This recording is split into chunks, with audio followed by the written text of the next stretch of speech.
Hello everyone and welcome to your own channel trending exam. तो जैसा कि आप लोग जानते हैं कि हम लोग कर रहे हैं हमारा चैप्टर नंबर 14 जो कि है इंटरनेशनल ऑर्गेनाइजेशंस के बारे में। इसके अंदर टोटल 170 प्रीवियस ईयर के क्वेश्चन है, जिसके अंदर हम लोग अब तक 50 प्रीवियस ईयर के क्वेश्चन जो है कर चुके हैं। आज हम इसके आगे करेंगे। तो अगर आपने अभी तक हमारी कोई सी भी वीडियो नहीं देखी है चैप्टर नंबर 1 से लेकर के चैप्टर नंबर 13 तक, या फिर चैप्टर नंबर 14 में भी क्वेश्चन नंबर 1 से लेकर के 50 तक की कोई सी भी वीडियो नहीं देखी है, तो मैं उसके लिंक को डिस्क्रिप्शन बॉक्स में दे दूंगा, आप वहां से देख सकते हैं प्लेलिस्ट कंप्लीट। साथ ही साथ मैं इस पीडीएफ का लिंक भी आपको डिस्क्रिप्शन बॉक्स में दे दूंगा, ताकि आप खुद से सेल्फ स्टडी करना चाहे तो आप लोग सेल्फ स्टडी भी कर सकते हैं। तो चलिए बिना किसी देरी के स्टार्ट करते हैं आज की वीडियो। और आज का जो हमारा सबसे पहला क्वेश्चन है, क्वेश्चन नंबर 51, वो है राष्ट्रीय बौद्धिक संपदा अधिकार नीति, national intellectual property rights policy के संदर्भ में निम्नलिखित कथनों पर विचार कीजिए। यह दोहा विकास एजेंडा और ट्रिप्स समझौते के प्रति भारत की प्रतिबद्धता को दोहराता है। ये बात सही है, बिल्कुल सही है। औद्योगिक नीति और संवर्धन विभाग भारत में बौद्धिक संपदा अधिकारों के विनियमन के लिए केंद्रक अभिकरण नोडल एजेंसी है। ये बात भी बिल्कुल सही है। औद्योगिक नीति और संवर्धन विभाग, ये बिल्कुल सही बात है। तो इन दोनों में से अगर हम कहते हैं कि कौन सा कथन सही है, तो ये दोनों ही कथन सही है, बिल्कुल ही सही है। तो सी इसका करेक्ट आंसर होगा। भारत सरकार द्वारा 12 मई 2016 को राष्ट्रीय बौद्धिक संपदा अधिकार नीति को मंजूरी प्रदान की गई। इस नीति का नारा रचनात्मक भारत अभिनव भारत है। इस नीति के कार्यान्वयन का दायित्व औद्योगिक नीति एवं संवर्धन विभाग DIPP का होगा। यह नीति एक ऐसे भारत का निर्माण में विजन से प्रेरित है जहां ज्ञान विकास का मुख्य वाहक हो तथा बौद्धिक संपदा के सभी लाभान्वित होते हों। यह नीति भारत सरकार की दोहा विकास एजेंडा और ट्रिप्स समझौते के प्रति भारत की प्रतिबद्धता को भी दर्शाता है। ठीक है।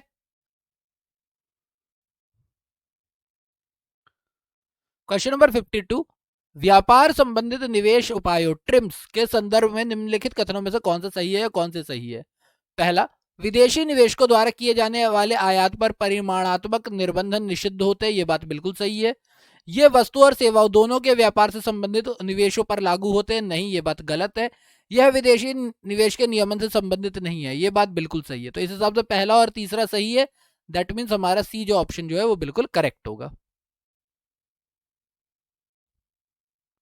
विश्व व्यापार संगठन एकमात्र वैश्विक अंतर्राष्ट्रीय संगठन है जो राष्ट्रों के मध्य व्यापार नियमों से संबंधित है।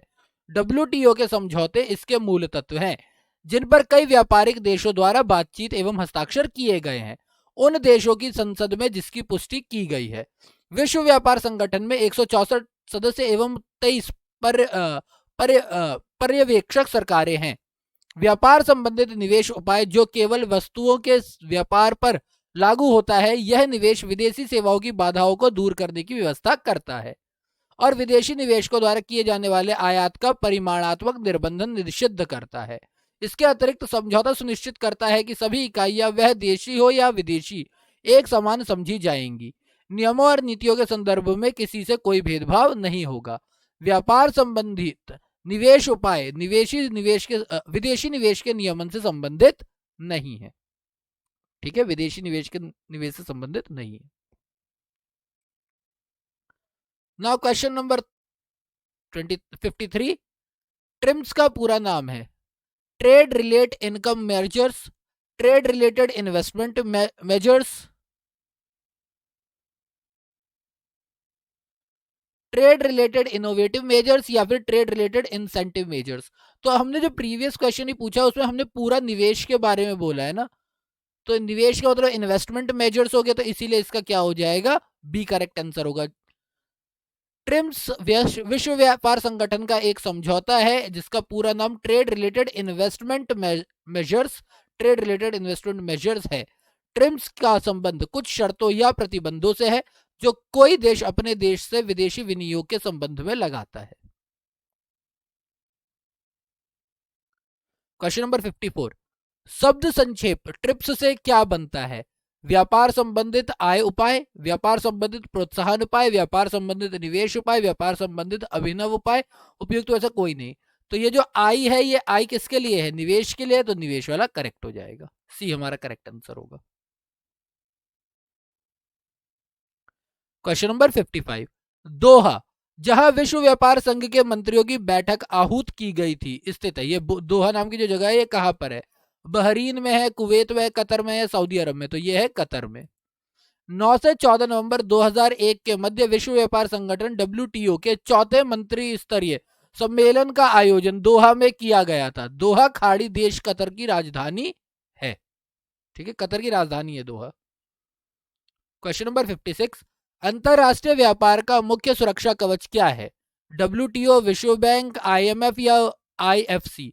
तो अंतरराष्ट्रीय व्यापार का जो सुरक्षा कवच है वो कहते हैं डब्ल्यूटीओ, वर्ल्ड ट्रेड ऑर्गेनाइजेशन को। विश्व व्यापार संगठन डब्ल्यूटीओ एक अंतर सरकारी संगठन है जो अंतरराष्ट्रीय व्यापार को नियंत्रित करता है। इसकी स्थापना 1 जनवरी 1995 को मैराकेश समझौते के अधीन की गई। दिसंबर 1994 तक 128 देशों ने इस पर हस्ताक्षर किए। यह विश्व का सबसे बड़ा अंतरराष्ट्रीय आर्थिक संगठन है। वर्तमान में इसके 164 सदस्य हैं और जिसमें से 24 पर्यवेक्षक देश हैं।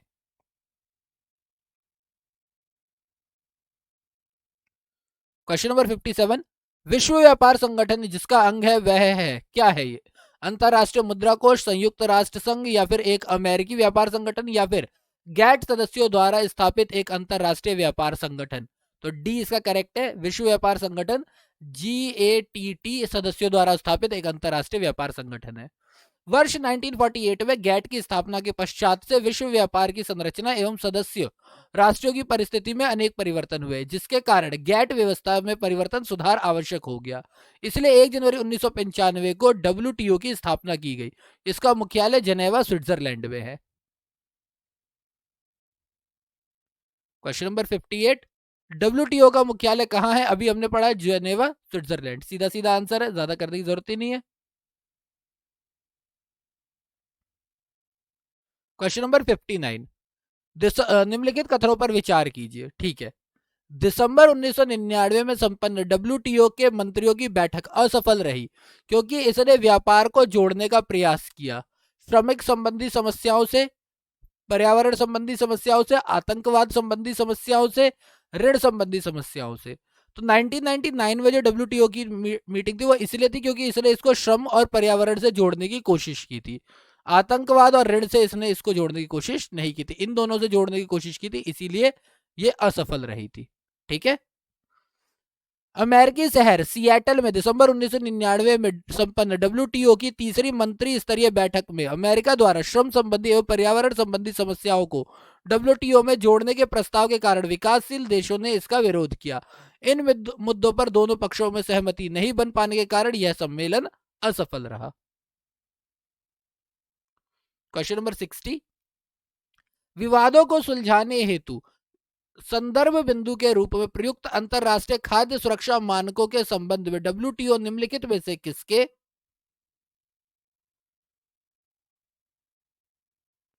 साथ सहयोग करता है? कोडेक्स एलिमेंट्रियस कमीशन, अंतरराष्ट्रीय मानक उपभोक्ता संघ, international foundation of standard users, अंतरराष्ट्रीय मानकीकरण संगठन, इंटरनेशनल ऑर्गेनाइजेशन फॉर स्टैंडर्डाइजेशन, या विश्व मानक सहकार, वर्ल्ड स्टैंडर्ड और कॉर्पोरेशन? तो ये जो करता है ये करता है कोडेक्स एलिमेंटेरियस कमीशन के द्वारा। ठीक है, ये उसके साथ मिलकर के काम करता है। कोई भी विवाद वगैरह होता है तो सुलझाने के लिए। विवादों को सुलझाने हेतु संदर्भ बिंदु के रूप में प्रयुक्त अंतरराष्ट्रीय खाद्य सुरक्षा मानकों के संबंध में डब्ल्यूटीओ कोडेक्स एलिमेंटेरियस कमीशन के साथ सहयोग करता है। ज्ञातव्य है कि कोडेक्स एलिमेंट्रियस लैटिन भाषा में इसका अर्थ खाद्य कूट या खाद्य कानून होता है। आयोग का गठन वर्ष 1963 में FAO तथा WHO के द्वारा किया गया था। कोडेक्स मानक, दिशा निर्देश और अन्य अनुशंसाएं यह सुनिश्चित करते हैं कि खाद्य उत्पाद उपभोक्ता के लिए खतरनाक नहीं है और देशों के बीच इनका सुरक्षित व्यापार किया जा सकता है। क्वेश्चन नंबर 61, विश्व व्यापार संगठन के 1996 के मंत्री स्तरीय सम्मेलन में हुए प्रमुख अनुबंधों में से एक किससे संबंधित है? सूचना प्रौद्योगिकी में वाणिज्य, निवेश पर बहुपक्षीय अनुबंध, मल्टी फाइबर अनुबंध, या फिर तकनीक क्रमिक का कार्मिकी का आदान प्रदान। तो 1996 में जो हुआ था ये था सूचना प्रौद्योगिकी में वाणिज्य, यानी कि आप क्या कहते हैं इंफॉर्मेशन सेक्टर में, इंफॉर्मेशन एंड टेक्नोलॉजी सेक्टर में कॉमर्स को लेकर के, कॉमर्शियलाइजेशन लेकर के आए। डब्ल्यूटीओ के प्रथम मंत्री स्तरीय सम्मेलन जो सिंगापुर में आयोजित हुआ था में सदस्य देशों ने में सूचना प्रौद्योगिकी में वाणिज्य पर अनुबंध हस्ताक्षरित हुआ था। इसके अतिरिक्त सिंगापुर सम्मेलन में निम्न मुद्दों पर भी विचार विमर्श हुआ। पहला क्या, व्यापार और निवेश, व्यापार और प्रतियोगिता, सरकारी खरीद में पारदर्शिता और व्यापार का सरलीकरण, ये भी मुद्दे उसी में थे। क्वेश्चन नंबर 62, विश्व व्यापार संगठन की स्थापना में पीछे निम्नलिखित में से कौन से उद्देश्य थे, यानी क्यों डब्ल्यूटीओ का किया गया? विविध देशों के बीच मुक्त व्यापार और संसाधन प्रवाह का संवर्धन, बौद्धिक संपदा के अधिकारों का रक्षण, विविध देशों के बीच संतुलित व्यापार की व्यवस्था, या फिर पूर्वी ब्लॉक के देशों और पश्चिमी विश्व के बीच व्यापार में संवर्धन। इनमें से कौन सा पॉइंट था हमारा? तो मेरे ख्याल से तो इसमें चारों ही थे, और यहाँ पर आप देख भी सकते हो एक करेक्ट आंसर है, तो ये चारों ही है। ठीक है, मेरे हिसाब से तो चारों ही थे ही। 1 जनवरी 1995 में स्थापित विश्व व्यापार संगठन का मुख्य उद्देश्य सदस्य देशों के बीच भेदभाव रहित मुक्त व्यापार को प्रोत्साहन करता था। डब्ल्यूटीओ की स्थापना के उद्देश्यों में उपर्युक्त 4 उद्देश्य सम्मिलित है। क्वेश्चन नंबर 63, विश्व व्यापार संगठन की स्थापना कब हुई? अभी हमने पढ़ा है 1 जनवरी 1995, तो 1995 करेक्ट आंसर हो जाएगा, बाकी याद करना ही नहीं। क्वेश्चन नंबर 64, विश्व व्यापार संगठन के अध्यक्ष पास्कल लेमी का स्थान लिया है। अध्यक्ष पास्कल लेमी का स्थान किसने लिया? 2014 का क्वेश्चन है, तो उसी टाइम पे चेंज हुए, तो किसने लिया है? क्रिस्टिन लेगार्डो ने लिया है, जिम यंग किम ने लिया है, रॉबर्टो अजेवेडो या फिर ताकेहिको नकाओ ने लिया है? तो ये थे रॉबर्टो अजेवेडो। ब्राजील के रॉबर्टो अजेवेडो ने 1 सितंबर 2013 को पास्कल लेगी के स्थान पर विश्व व्यापार संगठन के 6ठे महानिदेशक के रूप में पदभार ग्रहण किया। 1 मार्च 2021 में नाइजीरियाई अर्थशास्त्री नगोजी ओकोजो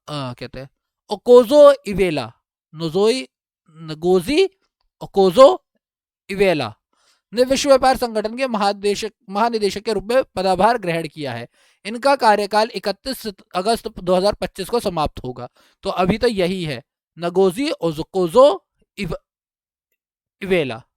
नाम थोड़ा अजीब सा हो जाता है, बोलने में दिक्कत होती है, देख लेना अगर प्रोनाउंसिएशन इधर उधर हो तो। क्वेश्चन नंबर 65, भारत डब्ल्यूटीओ का सदस्य बना, वर्ष कब बना भारत डब्ल्यूटीओ का? तो भारत डब्ल्यूटीओ में स्टार्टिंग से ही शामिल है, तो 1995 में ही हुआ था। भारत विश्व व्यापार संगठन का सदस्य, इसकी स्थापना वर्ष 1 जनवरी 1995 से ही है। वर्तमान में इस संगठन में सदस्य राष्ट्रों की संख्या 164 है, और जो सबसे नवीनतम देश है वो है अफगानिस्तान, जिसने इसके अंदर सदस्यता हासिल की है।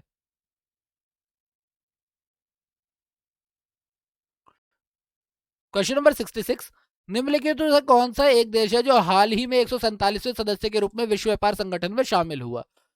147वां संगठन, अभी 164 है, 147 की बात कर रहे हैं, 2003 का क्वेश्चन है। नेपाल, भूटान, युगांडा या बेल्जियम? तो उस टाइम पे नेपाल शामिल हुआ था। 23 अप्रैल 2004 को नेपाल विश्व व्यापार संगठन का 147वां देश बना था। क्वेश्चन नंबर 67, निम्नलिखित देशों में से कौन विश्व व्यापार संगठन का सदस्य नहीं है? कौन सा नहीं है? काफी अच्छा क्वेश्चन है। स्लोवेनिया, साइबेरिया, स्लोवाकिया या कोलंबिया? तो इनमें से सर्बिया जो है वो 2016 का क्वेश्चन है, तब तक जो है डब्ल्यूटीओ का सदस्य नहीं था। विश्व व्यापार संगठन एक ऐसा वैश्विक संगठन है जो अंतरराष्ट्रीय व्यापार के न्यायपूर्ण एवं सहज संचालन हेतु उपयुक्त नीतियों का निर्माण करता है, समय समय पर उनकी समीक्षा करता है। 1 जनवरी 1995 को स्थापित इस संगठन में वर्तमान में 164 देश सदस्य हैं। 29 जुलाई 2016 को अफगानिस्तान इसका 164वां देश हुआ। प्रश्नगत विकल्पों में सर्बिया विश्व व्यापार संगठन का सदस्य नहीं है, यह पर्यवेक्षक देश है। तो जो 24 पर्यवेक्षक देश है आपको उनका भी पता होना चाहिए। क्वेश्चन नंबर 68, विश्व व्यापार संगठन के विषय में क्या सत्य नहीं है? इनमें से कौन सा सत्य नहीं है? यह 1 जनवरी 1995 को स्थापित हुआ, ये बात तो सच है। यह सदस्य देशों के बीच व्यापार प्रोत्साहित करता है, काम ही व्यापार का है तो ये तो करेगा ही करेगा। इसकी उत्पत्ति बहुपक्षीय व्यापार समझौते में उर्वेग दौरे से हुई थी, ये बात भी बिल्कुल सही है। इसे व्यापार में उदारीकरण लाया है, नहीं, ये व्यापार उदारीकरण लेकर के नहीं आया है। तो यही हमारा डी हमारा करेक्ट आंसर होगा, क्योंकि ये नहीं है, हमसे नहीं पूछा था ना, तो इसीलिए यही करेक्ट आंसर बनेगा। विश्व व्यापार संगठन की उत्पत्ति बहुपक्षीय व्यापार समझौते के उर्ग्वे दौर से हुई थी। विश्व व्यापार संगठन के प्रमुख कार्य व्यापार प्रोत्साहन, व्यापार संबंधी समस्याओं का निराकरण, देश में व्यापार अभिक्षमता का संवर्धन, व्यापार और निगरानी आदि है। क्वेश्चन नंबर 69, विश्व व्यापार संगठन के दोहा चक्र में केंद्रीय मुद्दा रहा क्या? कृषि से संबंधित मुद्दे, विकासशील देशों में निर्यात, सेवाओं में व्यापार, या व्यापार से संबंधित बौद्धिक संपदा अधिकार। तो अगर मैं इनमें से बात करता हूं तो दोहा चक्र के अंदर जो आता है वो कृषि से संबंधित मुद्दों जो है उनके ऊपर बात की गई थी, 2010 की बात हो रही है। विश्व व्यापार संगठन में दोहा वार्ता दौर में सर्वाधिक महत्वपूर्ण मुद्दा कृषि सब्सिडी और कृषि आयात नियमों का था। दोहा दौर की शुरुआत वर्ष 2001 में हुई थी। क्वेश्चन नंबर 70, विश्व व्यापार संगठन के अंतर्गत कृषि पर समझौते के मुख्य 3 स्तंभों में निम्नांकित में से कौन एक सम्मिलित नहीं है? तो अगर हम कृषि पर समझौते की बात करते हैं तो डंपिंग रोधी प्रतिपूरक चुंगिया, देखो बाजार पहुंच शामिल है, आंतरिक समर्थन शामिल है, निर्यात शामिल है, पर डंपिंग रोधी प्रतिपूरक ये शामिल नहीं है, और इसमें हमसे नहीं पूछा, इसीलिए ये हमारा करेक्ट आंसर होगा। डंपिंग रोधी प्रतिपूरक चुंगिया विश्व व्यापार संगठन के अंतर्गत कृषि पर समझौते के तहत शामिल नहीं है। शेष तीनों कृषि समझौते के मुख्य 3 स्तंभ शामिल हैं। क्वेश्चन नंबर 71, डब्ल्यूटीओ के अंतर्गत सरकारी न्यूनतम समर्थन मूल्य एमएसपी एवं बाजार मूल्य के अंतर जब सीधे किसानों को भुगतान किया जाता है तो उसे क्या कहा जाता है? नीला बॉक्स सहायिका, हरा बॉक्स सहायिका, पीला बॉक्स सहायिका, या गुलाबी बॉक्स सहायिका? तो इसे कहा जाता है नीला बॉक्स सहायिका। ठीक है। Green box, blue box, amber box का संबंध विश्व व्यापार संगठन के अंतर्गत सहायकी सब्सिडी से संबंधित मुद्दों से है। डब्ल्यूटीओ के अंतर्गत सहायकी प्रदान की जा सकने वाली मदों को यातायात लाइटों के अनुसार सूचीबद्ध किया गया है। ग्रीन बॉक्स सहायकी अनुमति, एम्बर बॉक्स सहायकी धीरे धीरे कमी, और रेड बॉक्स का मतलब तुरंत समाप्ति। कृषि पर समझौते के अंतर्गत रेड बॉक्स सहायकी नहीं है, इसके अंतर्गत केवल ग्रीन बॉक्स, एम्बर बॉक्स और ब्लू बॉक्स आते हैं। ग्रीन बॉक्स में शोध यानी रिसर्च आता है, कीट एवं बीमारियों पर नियंत्रण आता है, प्रशिक्षण एवं सलाहकारी सेवाओं, आधार, संरचनात्मक सुधार आदि पर घरेलू समर्थन को रखा गया है जो व्यापार को प्रभावित नहीं करती हैं की अनुमति है। एम्बर बॉक्स में ऐसे घरेलू समर्थन को शामिल किया गया है जो उत्पाद को प्रभावित करते हैं, जैसे समर्थन मूल्य आदि। इस तरह के सहयोग को विकसित देशों के लिए सकल कृषि उत्पाद के 5%, जबकि विकासशील देशों के लिए सकल कृषि उत्पाद के 10% तक सीमित किया गया है। ब्लू बॉक्स, अब जो मेन बात है वो ये तो पूरी हिस्ट्री हो गई, अब मेन बात यहां पर है। ब्लू बॉक्स में वे घरेलू सहयोग शामिल है जो एम्बर बॉक्स के में तो है, परंतु कुछ शर्तों के आधार पर इन्हें प्राप्त है, जैसे निश्चित क्षेत्र और उत्पादन आधारित सहयोग, मवेशियों पर सहयोग। ये क्या है? ये एम्बर बॉक्स में तो है, लेकिन साथ साथ इनको ब्लू बॉक्स के अंदर भी रखा गया है कुछ शर्तों के साथ। क्वेश्चन नंबर 72, निम्नलिखित में से किसके संदर्भ में कभी कभी समाचारों में एम्बर बॉक्स, ब्लू बॉक्स और ग्रीन बॉक्स शब्द देखने को मिलते हैं? तो हमने अभी पढ़ा कि ये सारे डब्ल्यूटीओ के अंदर आते हैं, तो डब्ल्यूटीओ करेक्ट आंसर होगा। ठीक है। Amber box, blue box, green box का संबंध विश्व व्यापार संगठन डब्ल्यूटीओ के अंतर्गत सब्सिडी के संबंधित मुद्दों से है। डब्ल्यूटीओ के अंतर्गत सब्सिडी प्रदान किए जा सकने वाली मदों को यातायात लाइटों के अनुसार सूचीबद्ध किया गया है। सेम जो अभी हमने पीछे पढ़ी है ये सेम वही दे रखी है, कोई अलग से नहीं दे रखा। ये जो मैंने अभी ये वाला बॉक्स पढ़ाया है ये सेम वही बॉक्स दे रखा है, इसीलिए मैं इसको पढ़ा नहीं रहा हूँ। ठीक है, कि रेड बॉक्स के अंदर क्या क्या आता है, ग्रीन बॉक्स के अंदर क्या क्या आता है, एम्बर बॉक्स के अंदर क्या क्या आता है, किसकी अनुमति दी गई है। ठीक है, तो सेम स्टेटमेंट दे रखी है, कोई अलग स्टेटमेंट नहीं है। आप चाहो तो खुद से पढ़ लेना एक बार। 73, विशिष्ट रक्षोपाय क्रियाविधि, स्पेशल सेफगार्ड मैकेनिज्म, मुहावरा निम्नलिखित में से किस एक के कार्यों के संदर्भ में समाचारों में प्राय चर्चा में आता रहता है। संयुक्त राष्ट्र पर्यावरण कार्यक्रम, यूनाइटेड नेशन एनवायरनमेंट प्रोग्राम, विश्व व्यापार संगठन, world trade organisation, ASEAN Bharat स्वतंत्र व्यापार समझौता, ASEAN India free trade agreement या फिर G20 शिखर सम्मेलन। तो विशिष्ट रक्षोपाय क्रियाविधि यानी स्पेशल सेफगार्ड मैकेनिज्म जो है वो WTO के अंदर आता है। विशिष्ट रक्षोपाय क्रियाविधि स्पेशल सेफगार्ड मैकेनिज्म मुहावरा विश्व व्यापार संगठन के कार्यों के संदर्भ में चर्चित है। यह विकासशील देशों के लिए एक सुरक्षा उपाय है जिसके तहत उन्हें उन सस्ती आयातित वस्तुओं को जो अर्थव्यवस्था को दुष्प्रभावित करती है पर अतिरिक्त सुरक्षा चक्र लगाने की छूट प्राप्त है। क्वेश्चन नंबर 74, टैरिफ और व्यापार संबंधी साधारण करार GATT के अधीन सर्वाधिक अनुग्रह भाजन राष्ट्र MFN खंड में विकसित है। कुछ देशों के प्रति अधिकतम अनुग्रह, सभी देशों के प्रति अधिकतम अनुग्रह, किसी देश के प्रति कोई अनुग्रह नहीं, कुछ देशों के प्रति कोई अनुग्रह नहीं। तो गैट के अधीन अगर हम MFN की मोस्ट फेवर्ड नेशन की बात करें तो ये सभी देशों की बात करता है, ये सभी देशों के अधिकतम अनुग्रह की बात करता है। ये एक देश के लिए नहीं करता, ये सबके लिए करता है। गैट के अधीन सर्वाधिक अनुग्रह भाजन राष्ट्र मोस्ट फेवर्ड नेशन पद का अर्थ यह है कि यदि कोई देश किसी अन्य देश को विदेशी व्यापार में कोई विशेष सुविधा प्रदान करता है तो वह विशेष सुविधा गैट के सभी सदस्य देशों को भी उपलब्ध कराई जाएगी। तो किसी एक के लिए नहीं, ये सबके लिए ही है। क्वेश्चन नंबर 75, WTO का पूर्ववर्ती यानी पुराना नाम क्या था? तो WTO का पुराना नाम गैट था। ठीक है, पहले गैट की स्थापना हुई है, आफ्टर दैट उसके बाद 1995 में उसी को चेंज करके WTO बनाया गया है। गैट का पूर्ववर्ती नाम प्रशुल्क और व्यापार पर सामान्य समझौता general agreement on tariff and trade GATT अर्थात गैट था। ठीक है,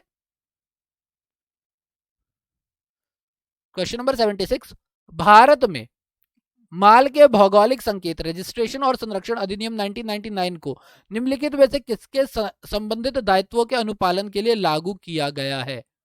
ILO, IMF, UNCTAD या फिर WTO? तो ये जो भौगोलिक संकेत वाली बात है ये भी WTO के अंदर ही आया है।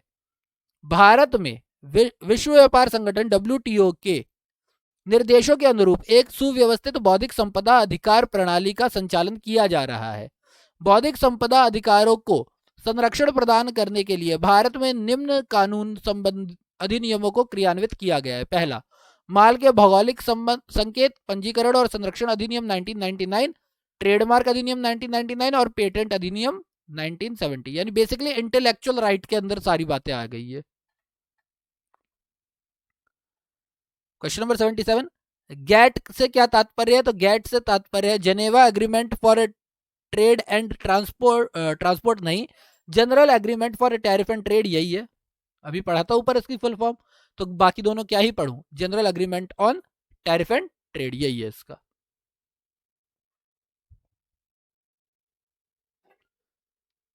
गैट का तात्पर्य प्रशुल्क एवं व्यापार पर सामान्य समझौता general agreement on tariff and trade GATT है।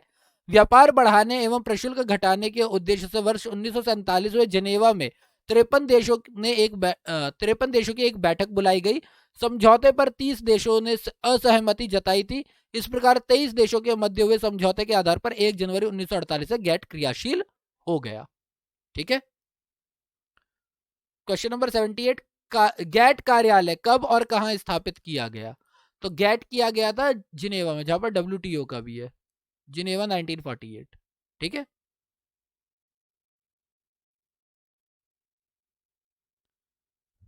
क्वेश्चन नंबर 79, डंकल प्रस्ताव संबंधित है भारतीय रुपयों के अवमूल्यन से तकनीकी ज्ञान के आयात से बौद्धिक संपदा का अधिकार या निर्यात हेतु औद्योगिक उत्पाद में गुणात्मकता।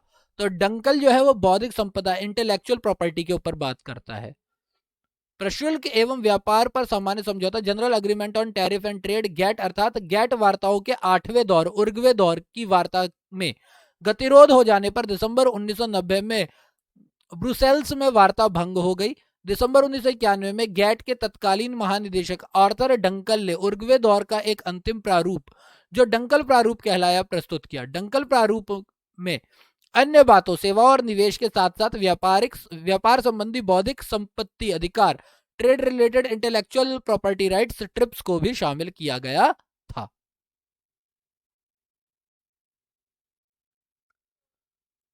क्वेश्चन नंबर 80, आर्थर डंकल का नाम संबंधित है। आर्थर डंकल कौन थे? तो आपने यहां पे भी पढ़ा है कि महानिदेशक थे वो, तो इनका किनसे है? गैट के, वो गैट के महानिदेशक थे। ठीक है।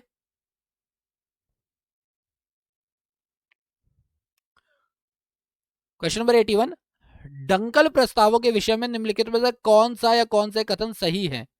भारत सरकार के लिए उसके सभी प्रस्तावों को सभी क्षेत्रकों के लिए स्वीकार करना अनिवार्य है, ये बात सही है। कृषि के क्षेत्र में मुख्य प्रस्ताव है कृषि संबंधी उत्पादनों की समाप्ति, ये बात भी बिल्कुल सही है। वस्त्र के क्षेत्र में बहुतंतु करार में परिवर्तन को दोहराता है, ये बात गलत है। प्रस्तावों को संसद पहले ही स्वीकार कर चुकी है, ये बात भी गलत है।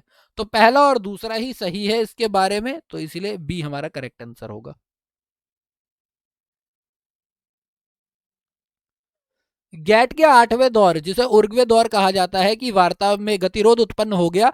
यह गतिरोध को समाप्त करने हेतु गैट के तत्कालीन महानिदेशक आर्थर डंकल ने एक प्रस्ताव प्रस्तुत किया। डंकल प्रस्ताव उपर्युक्त चार में से जो दो कथन है उन पे सत्य सिद्ध होते हैं।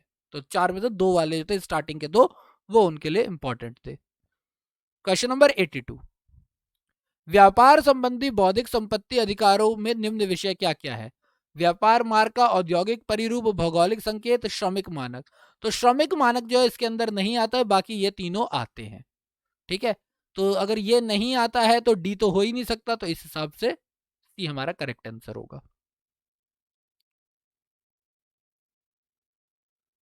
डब्ल्यूटीओ में अपनाए गए व्यापार संबंधी बौद्धिक संपदा अधिकार, trade related aspects of intellectual property right, trips में श्रमिक मानक को छोड़कर शेष तीनों सम्मिलित है। ट्रिप्स के अंतर्गत 7 बौद्धिक संपदा अधिकार आते हैं। अब ये इंपॉर्टेंट है। पहला कॉपीराइट और इससे संबंधित अधिकार, व्यापार चिन्ह, ट्रेडमार्क, भौगोलिक संकेत, ज्योग्राफिकल इंडिकेशन, औद्योगिक रूपरेखा, industrial design, patent, integrated circuit की रूपरेखा और व्यापार संबंधी गुप्त सूचना यानी ट्रेड सीक्रेट। ट्रिप्स के तहत नए आविष्कारों को पेटेंट के माध्यम से प्रोत्साहन एवं संरक्षण प्रदान किया जाता है। औद्योगिक उत्पादन के संबंध में उत्पाद पेटेंट और प्रक्रिया पेटेंट दोनों आते हैं, यानी कि आप प्रोडक्ट का भी पेटेंट करवा सकते हो और जिस प्रोसेस से उसे बना रहे हो आप उस प्रोसेस का भी पेटेंट कर सकते हो। क्वेश्चन नंबर 83, ट्रिप्स समझौते का अनुपालन करने के लिए भारत ने geographical indication of goods registration और प्रोटेक्शन एक्ट 1999 अधिनियमता किया। व्यापार चिन्ह, ट्रेडमार्क और भौगोलिक संकेत ज्योग्राफिकल इंडिकेशन के बीच निम्नलिखित में से क्या अंतर है?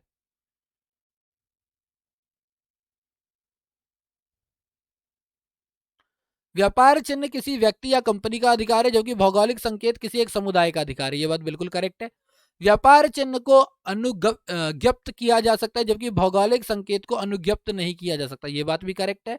व्यापार चिन्ह उत्पादित माल के लिए समनुदेशित किया जाता है, जबकि भौगोलिक संकेत केवल कृषि माल उत्पाद और हस्तशिल्प के लिए नहीं, ये बात गलत है। ये नहीं गलत है, बाकी ये दोनों ऊपर के सही है। तो इस हिसाब से हमारा बी करेक्ट आंसर होगा। ठीक है। भौगोलिक संकेत माल, कृषि माल उत्पाद, हस्तशिल्प के साथ साथ उत्पादित माल के लिए भी समनुदेशित किया जाता है। अतः कथन 3 गलत है, अशेष दोनों सही है। क्वेश्चन नंबर 84, निम्नलिखित में से किसको ट्रिप्स समझौते में संरक्षण प्रदान करने के लिए सम्मिलित नहीं किया गया है? व्यापार मार्ग का एकीकृत सर्किट के रूपाकृत का बाह्य प्रारूप, एक तो हिंदी ऐसी दे रखी है ना, एकीकृत सर्किट के रूपाकृति का बाह्य प्रारूप, भौगोलिक संकेतांक या फिर पौधा उत्पादन। तो पौधा उत्पादन को ट्रिप्स के अंदर नहीं शामिल किया गया, बाकी इन तीनों को शामिल किया गया है। तो डी हमारा करेक्ट आंसर हो जाएगा। पौधा उत्पादन को ट्रिप्स समझौते के तहत संरक्षण प्रदान नहीं किया गया है। पेटेंट, भौगोलिक संकेतक, कॉपीराइट्स, इंटीग्रेटेड सर्किट की रूपरेखा, ट्रेडमार्क आदि इसके तहत आते हैं।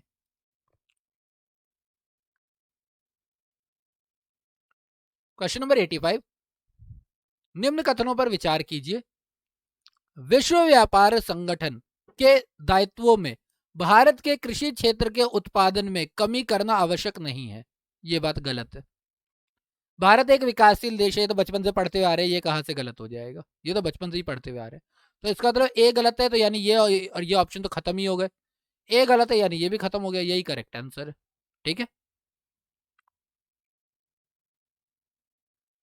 डब्ल्यूटीओ के प्रावधानों के अनुसार विकसित देशों द्वारा कृषि को प्रदान की जाने वाली सब्सिडी डब्ल्यूटीओ की स्थापना से 6 वर्षों के भीतर आधार वर्ष 1986 से 88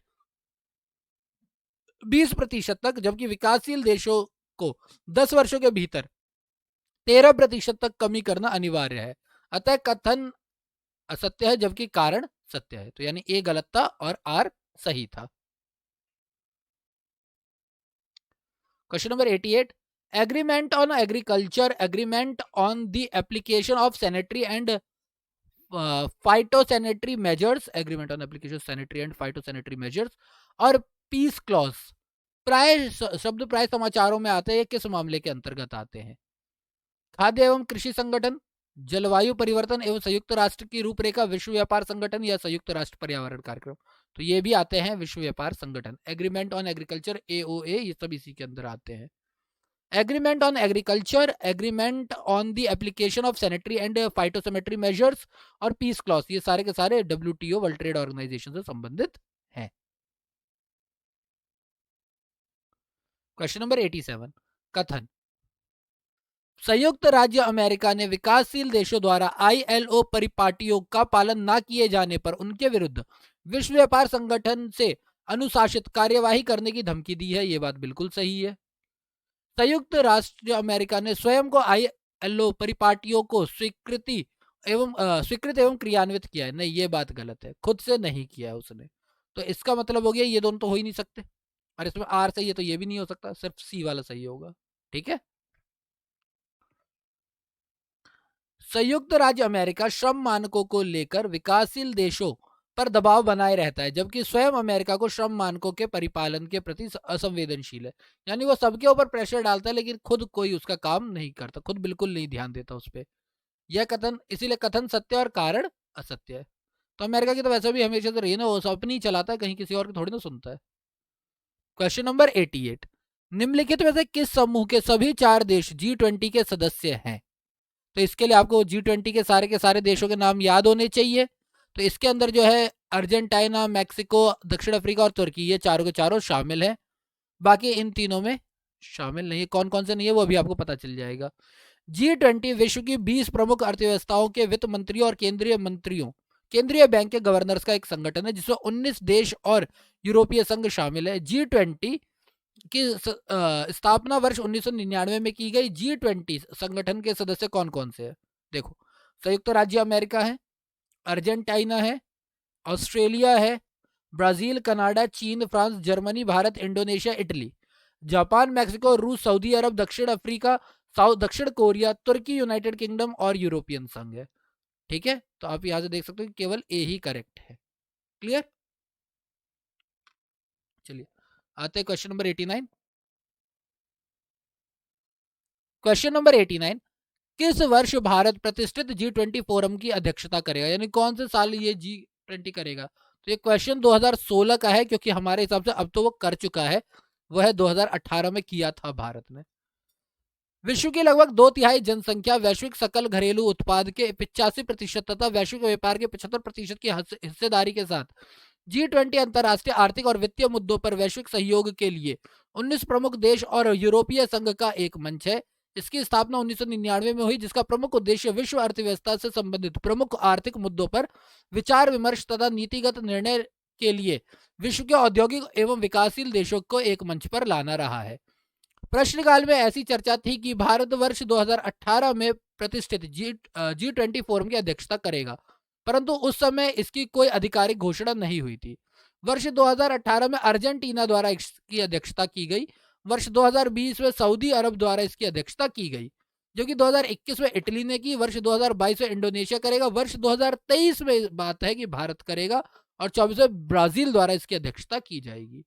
तो 2023 में जाकर के अगले साल जो होगा हमारे यहाँ क्या हो सकता है, अग्रीमेंट हो सकता है, ये बैठक हो सकता है। क्वेश्चन नंबर 90, निम्नलिखित में से विश्व बैंक की कौन सी संबद्ध संस्था विश्व के निर्धनतम राष्ट्रों के गरीबी उन्मूलन हेतु सहायता प्रदान करती है? कौन सी संस्था जो है करती है?